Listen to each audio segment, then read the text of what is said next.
Hello, America. You have found your Leo Nation. Leo, as in law enforcement officer, it is your Leo Nation because the responsibility of the laws that we live by is everyone's responsibility who loves a law abiding nation. We are a nation of laws, not a nation of men or women. And I am your host, Mark Garrett, retired California Highway Patrol Chief. One of those men and women that enforces those laws that ensure a civil society for all of us is on with us today. I am very excited. I'm very grateful, not just for today, but I'm grateful to God that I met this gentleman about 40 years ago with whom I've become best friends. It's a soulmate. It's definitely a man love. And he also happens to be a Los Angeles police officer. And he's laughing at me already because he knows how silly I can be. And he is the same. But I want to introduce to you Christian Marcelo Arrue, known to me as Marcelo or Chell at work. I think he goes by Christian. But a great man, my best friend in the world. And just very excited to have you on, Chell. Well, thanks, Mark. What a heck of an introduction. After 20 years of law enforcement and knowing you for almost 40, I'm ready for retirement. It's been a ride, I'll tell you that. Ups and downs, a lot of disappointments, especially nowadays, just with our leadership, and it's unfortunate. But I'll tell you, man, as being chief of South Division or retired chief, there's some great men and women out there that still believe in the cause, still believe in law and order. And really, all they really want is to do their job and to be supported. That's what it really comes down to.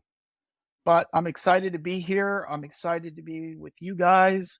And I'm hoping that people get a little insight of how we feel as law enforcement officers, because I think that's incredibly important. Well, I agree with you, Marcelo, about, in general, leadership in law enforcement. You and I talk all the time about this. And I said, I did 30 years California Highway Patrol, and you're in your 21st year with LAPD, you're starting. And so we've seen a lot of change over the years. I think that just because someone wears stars or bars does not make them a leader.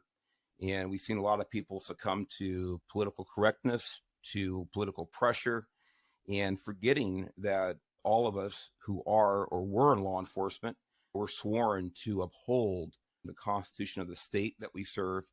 And that oath is something that you and I take very seriously. And there's a reason that we take an oath. It's because those things are not easy to uphold and to follow through on. It's just like a marriage oath. We all have our challenges, but those things hold us to our commitment. So I want to go back a little bit and talk about really how we met briefly and how our similar but certainly different paths brought us to law enforcement. And I'll touch on that. I'll let you take a little bit. But Marcelo and I met, again, almost 40 years ago through athletics. We both were racing bicycles, and we both ended up being U.S. national team members. We ended up each being national champions. And Marcelo, who is very humble about this, I always have to tell people why I introduce him because he's never said it voluntarily. Marcelo went on to be a 2000 Olympian in Sydney, Australia, represented America. I'm very just proud to have known him for that. So with that, let me turn that back over to you, Marcelo, about how we first met. Well, it was, I remember like it was yesterday, 1985. We knew each other a little bit before that, but Mark and I really became friends in 85, and he had gone through a really terrible crash. I had broken my collarbone at the U.S. Nationals. At that time, junior nats and senior nationals were together. So Mark was racing at the time at senior nationals, and I was defending national champion in the junior category. Took a terrible fall, broke my collarbone, and I always say God does things for a reason. That evening, we're in the lobby, and Mark and I just hit it off. We started talking about life and just cycling, and fast forward a few years later, we're on the national team together. As an athlete, I only asked for one thing, and I always told the coaches, I don't want anything. Just make sure that Mark and I room together. That was my only request, and I was lucky enough to have Mark as my roommate, because there was a lot of stuff, even though we were competitors. A lot of people don't know that, but Mark and I, we raced an individual sport. Sprints is an individual sport, yet he would be the only one I would ever talk to during competition or before competition. Yeah, I always made it a rule. I didn't talk to my competitors. I never did. But there was a special bond between you and I, and we roomed together. We bounced stuff off together.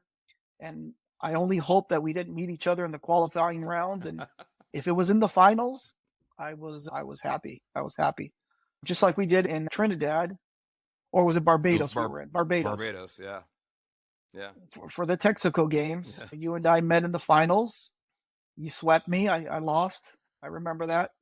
But that was my thrill, is if I can get into the finals with my best friend. You're the only guy that, even though I hated losing and I didn't like to lose to anybody, it always gave me a certain satisfaction if it was you. So now fast forward to law enforcement and having family and being married and having our own kids, being godson to your son, and enjoying life as we know it. You're a private citizen now, but I hope soon to be. And hey, I'm blessed, man. What can I say? I have a blessed life, and I believe that something like this podcast is just, it's going to open a lot of other people's minds, and that's what I'm hoping, just to see the human side of a law enforcement officer, one with experiences, with disappointments, with surprises, one that there's very few people I know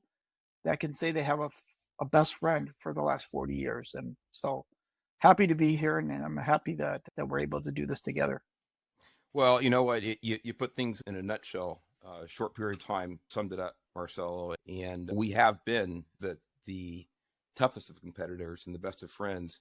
But, that, what was it, 37 years ago in that hotel lobby in Indianapolis you're talking about, it was a time that we really started to bond. That bond's just grown and has taken us to where we are now in our lives. But that bond was just based on superficial stuff. I think what we learned over the years, that bond is really based on general life principles, things that we hold dear. And how we got into law enforcement, respectively, we could talk about another time, but we both ended up in law enforcement, actually working together, two different agencies over the years, because we were in the same city together, which is fantastic. But those values that brought us together almost 4 decades ago really have taken us through all our respective law enforcement careers. And really, for you, Marcelo, it's allowed you to do great things because you are a principled person. It's kept you on the track of where you wanted to be, and has garnered a ton of respect from your colleagues at LAPD. Speaking of LAPD, I said Marcelo is very humble, very funny, but very humble. And but Marcelo, I'm going to have you talk about this. He's part of the Los Angeles PD Metropolitan Division. And I know some of you listening out there are very familiar with Metro, as it's known much shorter than LAPD Metropolitan Division, but it is an elite unit. And Marcelo, I would love for you to talk about Metro and historically what Metro has meant to LAPD, really what its purpose is. Hope you're candid about what you feel its purpose is and what you've done in Metro and where Metro is now. Yeah, so Metro is, I don't like to be, I'm not an arrogant person, but Metro really is the top of the elite of officers in the department. Within Metropolitan Division, we have SWAT, we have our K9, our mounted unit. So we're a tactical unit, and we're the only tactical unit that the Los Angeles Police Department has. So for us, when there is civil unrest, unfortunately for us, that is our bread and butter. That is what we train day in and day out to do. There is nobody in the department, nobody that trains more than Metropolitan Division, our officers. We do hours and hours of shooting. We don't do target shooting. We shoot for real life situations. We're pushed to the limits during our training. And that's the one thing that I enjoy about Metropolitan Division. It is so different from the rest of the department because we actually think of scenarios that challenge every officer. Not only challenge them physically and mentally, but and then to articulate what you did is extremely important. And we try to implement that into our training. So once you finish your scenario, then you would go over to a supervisor and you would explain what you did and why you did it. And if you knew what policy was. And so that's really important. And I'll tell you what, we all fail. We all fail at one point or another. We say something that isn't part of policy, or we did something that we thought was part of policy and it wasn't. But that is so important, Mark. It is so important because it's training, and this is where you should fail. So you may fail at it, but if you fail forward and you learn from it, then you just became that better of an officer. In Metro, we have a saying that earn your reputation every day. That's the saying. Earn your reputation every day. So you can't live on your past accomplishments or your past reputation. You earn that every day. And so back with Chief Parker during the assassination of, I forget, Robert F. Kennedy. Thank you. During the assassination of Robert F. Kennedy, Chief Parker then said, the Los Angeles will never lose another dignitary again, thus creating Metropolitan Division. And I'm proud to say that since then, Metro has never lost a dignitary. And it is we do everything from crowd control to mobile field force to dignitary protection to officer rescues. You name it, and we have an entity for it. We have a dive team unit that constantly is training. I'm just so proud to be part of Metro. It's one of the very, very few. It's actually, let me rephrase that. It's actually the only division where you have to do a physical fitness qualification to even get to the interview process. And so and we just had 220 candidates try out for Metro. There are 30 spots available. Out of the 220, in the first 2 days, we lost close to 60 officers just from the physical fitness. Marcelo, if I can stop you there, because yeah, you are hitting on something that I think is, on one hand, so important. It is so clarifying about why Metro is successful. And at the same time, it unfortunately illuminates really what I think is a cancer, not only in law enforcement, but in a lot of different professions and walks of life in our society now. And what's made Metro successful, in my humble opinion, is the adherence to standards.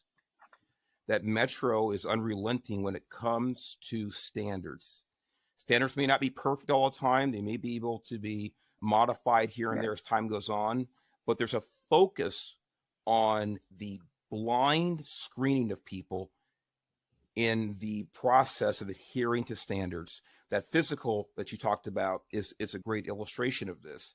And often we see professions, we see entities start to fail when they start to give into political pressures and other types of pressures that deteriorate their adherence to standards.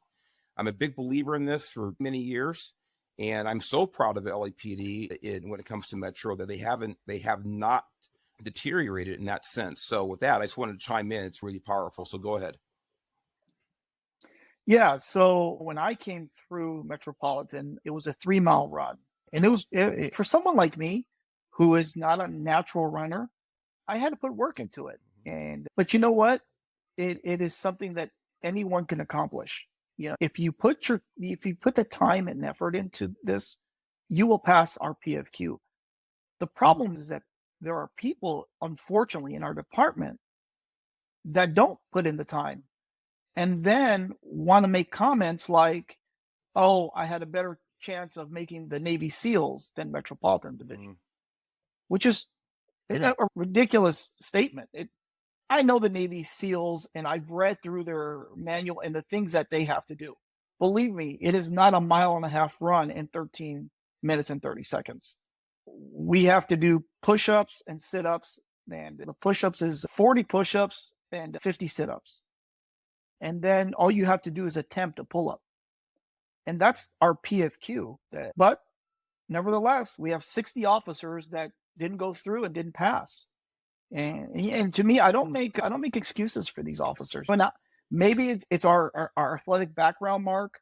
When you don't put in the time and you don't put in the effort, then there's no reason that you should get it. And so I commend the officers that did make it, and now they move on to the interview process.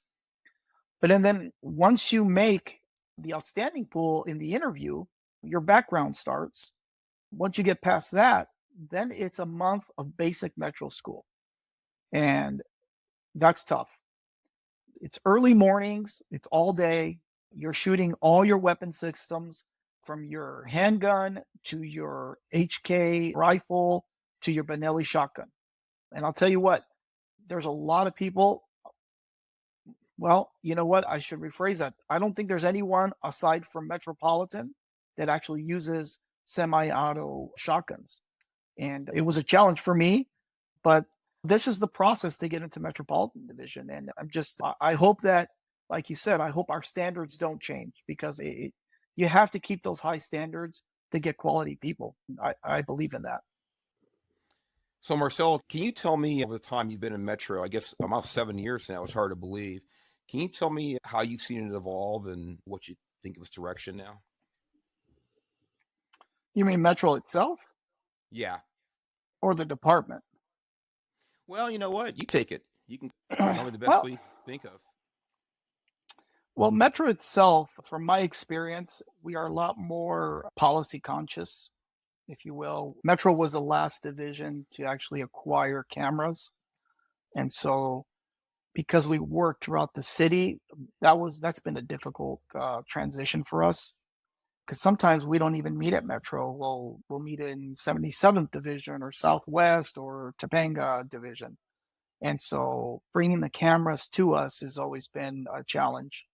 But as a whole, I think this is something that is so important to not just us as law enforcement officers, but to the community. Unfortunately, we have people in our organization that are just, and I don't want to use the word inadequate or inept, because they know what to do. Unfortunately, in my opinion, they don't have the courage to do it. They don't have the courage to stand up to the city council and go, what you're doing is hurting my officer. So like I was saying, Mark, Metropolitan has evolved. Specifically, we touch a lot more on policy now. We touch a lot more on procedure. So even though our tactics don't change, we want to make sure that our officers can articulate policy, that can articulate what they're doing out in the field. And I think that's tremendously important. Even though their heart's in the right place and they know what they're doing is right, when it comes to articulation, I think we get into a bit of a conflict there. Now, you asked me, department as a whole, I'll be honest, Mark, if the chief of police had no confidence in your position, he has the authority to remove you from that position. But yet, when the chief of police has a 96%, let me repeat that, 96% vote of no confidence, and yet he is still chief, we have a problem. We have a huge issue here. 96% of the department doesn't believe in your leadership, and yet you are still chief. If the city council, who are bringing up these ridiculous policies, and I'll explain one to you that just came out. So we all know that having expired registration is against the law. If you look at the vehicle code, which is 4001 of the vehicle code, it is against the law. Well, now the city council is saying that a Los Angeles police officer can't solely stop you on registration violation. There has to be a public safety issue with that stop. And it's ridiculous. It is ridiculous. And you know what? The chief of police just goes along with it. Here's the problem, Mark. If the chief of police said, hey, you know what? We have to abide by this rule, but as chief, let me tell you how detrimental it is to the community and how I don't agree with it. I think officers would be at the very least satisfied that the chief of police stood up for something. But when the chief of police stands up and says nothing and kneels with an organization like Black Lives Matter, that is a slap in the face to every law enforcement officer out there. When you stand with an organization that promote the killing of police officers and you kneel with them, that is submitting to them. And then you wonder why he has a 96% vote and no confidence. Well, And this is our greatest issue, Mark. Marcel, I'm going to chime in because I was the chief here in Southern Division for the Highway Patrol in summer of 2020, and it was my third riot that I had been through. One as a child, growing up in Watts, and two as a California Highway Patrol officer. One as an officer, and the final one's a chief. And listen, Chief Moore and I had a good working relationship, and we still get along today. We talk occasionally and see each other at functions and get along very well. But I certainly agree with you. Our commissioner of the Highway Patrol, Warren Stanley, to his fantastic credit, he didn't do that. He was pressured into kneeling with Black Lives Matter, and he said, I only kneel at my father's grave. And I'll tell you right now, and Warren Stanley and I are good friends. We have our differences on policies and things like that. But that was one of the biggest morale boosters for the California Highway Patrol win in Sacramento at the state's capital, that he told Black Lives Matter, I'm not doing that. There's no way it's going to happen. And you know what happened as far as Black Lives Matter is concerned? Not a damn thing. Nothing. Like every other bully, like every other dog chasing down the street, as soon as you turned and stood up to him, nothing. They evaporated as far as California Highway Patrol is concerned. Warren Stanley showed great leadership with that, and it's something I always admire him for. And again, no one's perfect. I'm not perfect, and Warren and I, we have our differences, had our differences. I was a 2-star. He is a 5-star, my boss. But I'll tell you right now, that was a lot of respect there. So I feel for you. I know that Mike Moore was in a tough political position that day, but it's what leadership is made of, and it speaks for itself. Speaking about that, going back before the summer of 2020, with the whole Michigan incident and Derek Chauvin and that disgrace, as far as I'm concerned, as far as law enforcement officers, right? No matter about the other side of the story. Yeah, you and I have talked about it, and he was a disgrace. I'll tell you right now, for those leaders in law enforcement, I said this as soon as I learned about his service record, Derek Chauvin. Absolutely. I said, the city is not going to write that family, George Floyd's family, a check for the in-custody death. They're going to write a check because of the negligent retention of that officer. He should have been fired 5 times over from what I read about his service record. This was a failure of that law enforcement agency long before that publicized that horrific event that we all saw and cringed at as law enforcement professionals. That liability occurred years and years before and over and over. And that's exactly why that family got the tens of millions of dollars, quite frankly, they deserved, because that officer should have been fired. And by the way, maybe prosecuted before this event ever happened. But going back before that, back to, I think, 2014 with Ferguson, Missouri, there's a phenomenon that we've talked about, and it's called the Ferguson effect. When you look at the relations, the nationwide polls that were taken years, 10, 15 years before the Ferguson incident, you look at relations between blacks and whites, these polls, and they all hover around about 70% as favorable or very good relations when you average out the polls between blacks and whites in this country. And within a few months after Ferguson, those polls had dipped to around 50%. And here's the sad thing. I want to talk about this and maybe how it's affected you as an officer and your colleagues at LAPD, because I can talk about it with Highway Patrol, but I have you as a guest today.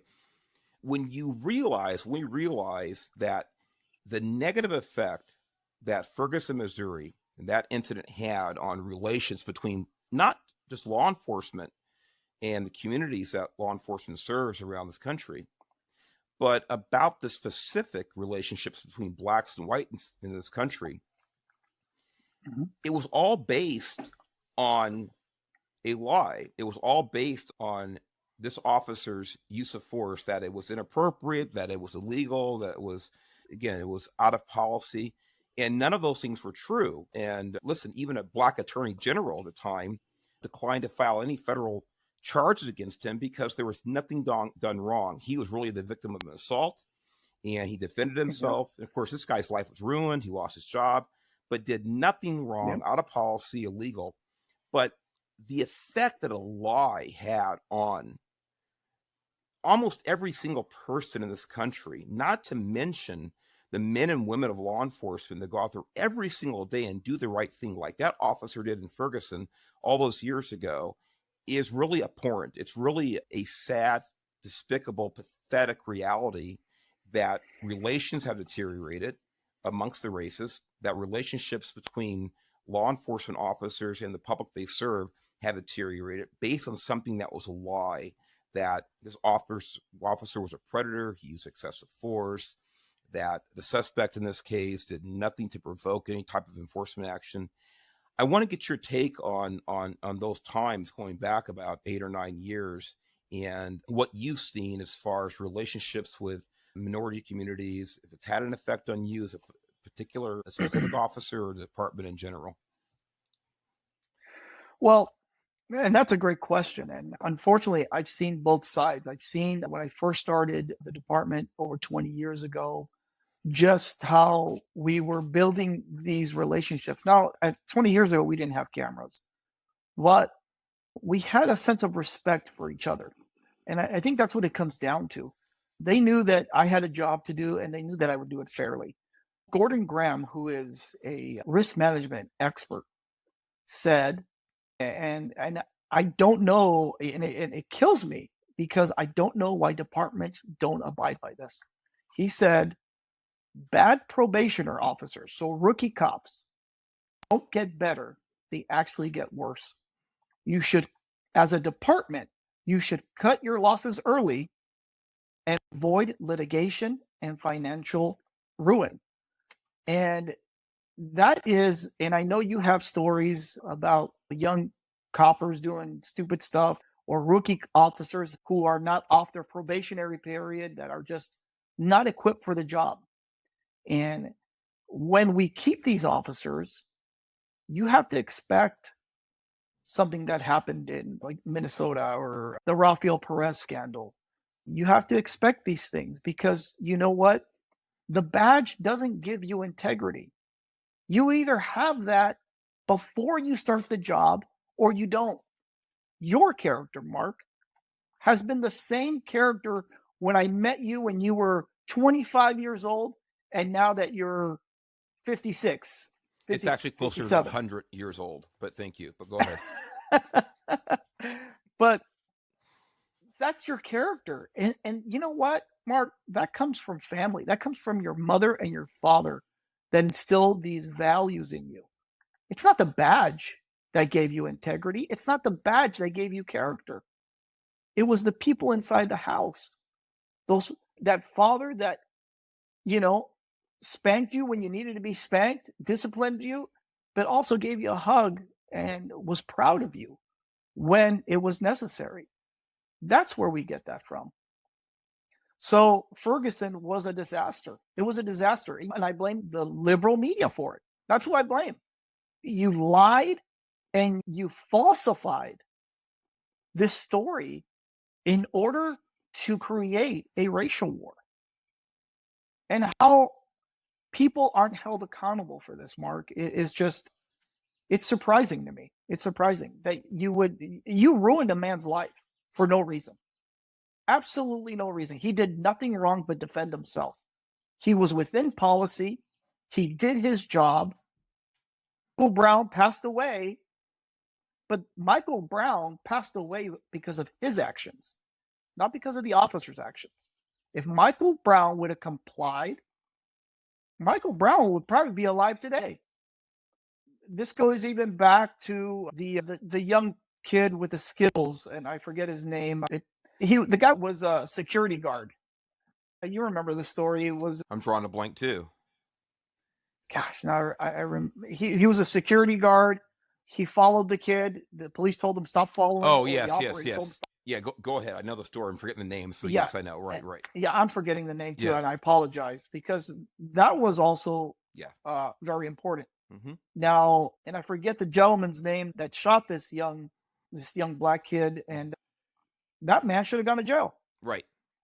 Because I know in Florida they have a stand your ground law, which is, I'm for it, but that wasn't it. Right. You actually followed this kid because you thought he committed a crime. Well, and Marcelo, I want to. It shows that he. Go ahead. Go ahead. Go ahead. Well, no, go ahead. You're 100% right, and you're making a great point here, and you and I agree. I think most people agree, whether you're law enforcement or not, that when we actually do see violations of law, violations of policy that we're aware of, obviously sometimes we may not know because it's not our particular agency, but certainly when we can see violations of law, we're the first people in law enforcement, formerly in law enforcement myself, to call it out, because it's like the parent who wants to make sure their child is doing the right thing. That's what discipline's about. We don't want our agency, we certainly don't want our profession to fall into the hands of a couple of bad apples, a handful of bad apples across the country that make our job more difficult to perform in the effort to serve the communities across this country. So it's just like Derek Chauvin. As far as I know, in my own circle, I was the first person to stand up and say, this guy should have been fired years ago. So, but you're absolutely right about the media. We know exactly what they did. The old saying is, never let a crisis go to waste. And this is exactly what the liberal media has done, not only with the Ferguson, Missouri incident, but we see it over and over again. So you touched on something a minute ago, Marcelo, about values and coming from family. And you have an absolutely wonderful family.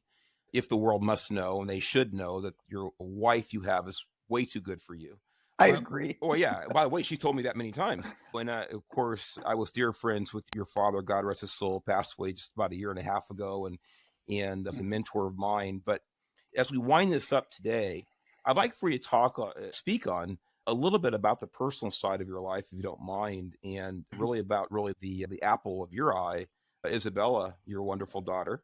And I want people to realize that when you leave the mean streets of Los Angeles, and they are mean streets, especially today, and you go back home, there's some people there waiting for you. But I want you to talk about the special relationship you have with Bella and about her story real quick as we wind things up here. And just very excited to hear you talk about that. Yeah, thanks, Mark. Yeah. So Bella has an adventure story. She's only 20 years old. So Bella was born a micro preemie, not just a preemie, but a micro preemie. Anyone that's born under 2 pounds is considered a micro preemie. And so Bella was born at 1 pound 7 ounces. She was 12 inches long, came out breathing with her eyes open. Aside from the doctor, I was the first to see her, and I was just overwhelmed with emotion. Lisa ended up getting this, there's an acronym for it, it's called HELP, and I don't quite remember the acronym for it, but it's basically when your body turns on you and it starts to shut everything off. Your liver starts to shut off, your kidneys start to fail. And so at 26 weeks, the doctor said, hey, listen, either I take the baby out and we may lose the baby, or we lose them both. And I had no other choice but to say, well, you got to take the baby out. And so you see how grateful I was when Bella came out breathing.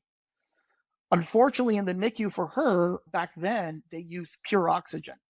And it was the oxygen, because she can breathe on her own. The problem is that she was losing weight just breathing. And it was dangerous. She had no body fat whatsoever. And so they incubated her with pure oxygen, which then gave her a bleed in the brain, her left side, which affected her right side and her legs. So unfortunately, Bella's in a wheelchair, but just the way she wakes up in the morning and the way she's ready to tackle life and her enthusiasm truly makes me a better man. I don't complain a whole lot anymore because I see her and I realize if she can go through life in a wheelchair, I've got nothing to complain about. And so we fast forward to Lisa and doing something extraordinary for her daughter and everything that she has to juggle. She adds what I thought was just a mountain to our lives and decides to open a school for kids with special needs. Not just for Belle, but for other kids that have all sorts of conditions. And I just thought, honestly, man, I thought she was nuts. I really did. I thought you have no idea. I don't have an idea what we're doing. But September 8th, 2021, we opened the doors to Agape Village, 13 students, all with some sort of condition or special needs, two amazing teachers. We're in a 2,600 square foot lot, and we're just chugging along, man. And I can't be more blessed than to have my wife, to have my wife and Bella, because it's the day that I retire. Those are the two people that I want at my side, aside from obviously you and Michelle and Dylan. And I just, it's been an amazing journey, Mark. I'm blessed to have it. I'm blessed to have a 20-year career, even through the ups and downs. I ask God, and my hope is that this nation turns around, this state turns around. And we just need leaders that are willing to make the difficult decisions and stand by them. And until we have that, Mark, unfortunately, we're going to have a lot more of the same. Well, Marcelo, I know the story. I was there later that day when Belle was born, and I think everybody here hears the emotion in your voice and the pride in your voice about your lovely daughter. What Lisa, your lovely wife, has done with Agape Village is amazing. I can't wait to get there to the graduation coming up real soon. Yeah. My wife, Michelle, and Dylan, we're all looking forward to that. It's an amazing undertaking. And it's an example, the creation of the village by you and Lisa is an example of your Leo nation, because our laws don't start the day the officer leaves roll call and goes out and pulls somebody over and makes an arrest. Your Leo nation, it starts with our children. It starts with teaching them the importance Absolutely. of principles, the meaning of principles, the meaning of values, the importance of being part of a civil society. That's where law enforcement starts. It starts in the home. It does not start on the street. And that's exactly what you guys are doing. You are building a civil society. You are building a law enforcement society. What's most important? It's self law enforcement. It's self discipline. That's what you are teaching to your daughter and to the children that she goes to school with.